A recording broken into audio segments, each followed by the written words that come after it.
आपका ए plus motive channel पर स्वागत है। कहानी कुछ इस तरह है। एक बार एक वैज्ञानिक ने एक टिड्डे तो पकड़ा और उसे अपनी आवाज पर छलांग लगाना सिखाया। वैज्ञानिक टिड्डे से कहता कूदो, टिड्डा उसके आवाज सुनते ही जोर से छलांग लगा देता। अब वह वैज्ञानिक था तो प्रयोग करना बनता ही था। उन्होंने टिड्डे की छलांग पर प्रयोग किया।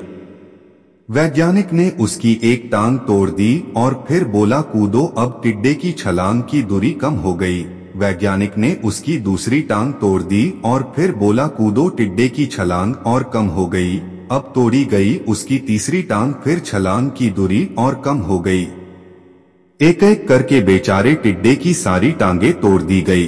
अब आखिरी टांग टूटने पर जब उससे कहा गया कूदो तो वह हिल भी नहीं पाया। अब वैज्ञानिक ने अपना निष्कर्ष अपनी डायरी में लिखा। जानते हो उसने क्या लिखा?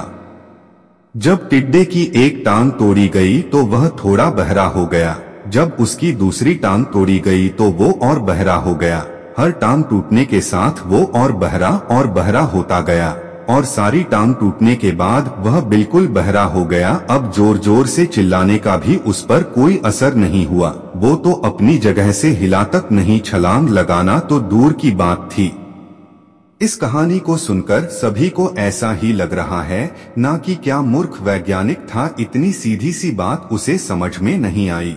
या कुछ लोग ये भी सोच रहे होंगे कि ये तो किसी बच्चे को भी पता है कि टिड्डे की छलांग उसके टांग टूटने की वजह से कम होती जा रही थी, ना कि वह बहरा हो गया था।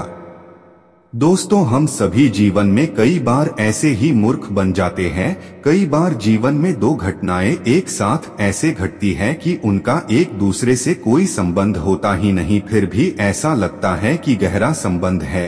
कभी कभी दिखता कुछ और है लेकिन समझ कुछ और आता है और वास्तव में होता कुछ और है। इसीलिए अगर पछताना नहीं है तो जीवन में जल्दबाजी में कोई निर्णय ना ले, हमेशा समझबूझ का इस्तेमाल करे, सावधानी बरते, नतीजे सोच विचार